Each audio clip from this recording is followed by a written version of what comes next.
صاحبك علم عليا اللي اتمسكرت ونقطني. ما تركبش نفسك الغلط يا براء، كفايه كده. خميس مش هيسكت وانت عارفه كويس. ومين قال لك يا مزة ان انا عايز يسكت؟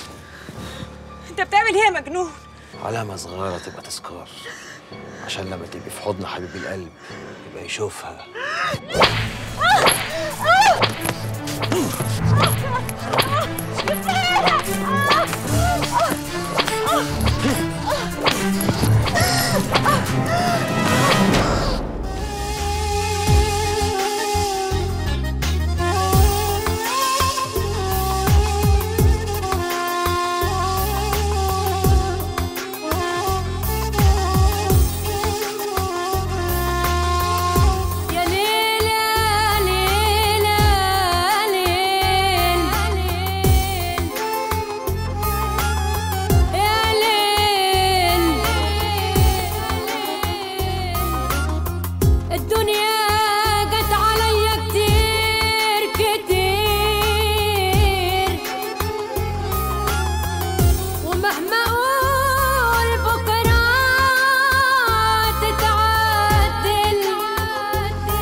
تروح تراضي رمانة وترجعها الشغل هنا تاني.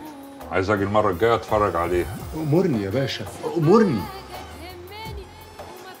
اخبار الشغل هنا ايه؟ كله تحت السيطرة. شوفيتم معي. مجيلكش في حاجة وحشة يا اخويا. اللي معايا بره ده الدكتور هيمن الهردة، مصدر تقيل قوي في الاستيراد. لنك معاه، هيبقى في شغل كبير قوي انت هتوزعه وحصتك هتبقى طقطقين. كتير عليا ان اكون خدام ساعات. طبعا ده في حالة رجوع رمانة. الراجل يا اخويا كان جاي نفسه يتفرج عليها.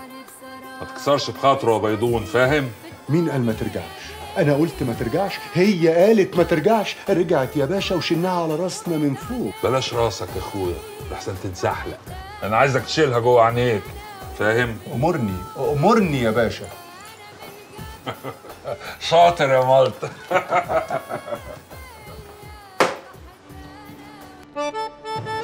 حلو قوي قوي قوي. الله. ايدك يا معلم، الله ما يصحش كده. يا بنت ما تفهمنيش غلط، امال انا بس عاوز اوجه صوابك على الحتت اللي تعباني. هنا؟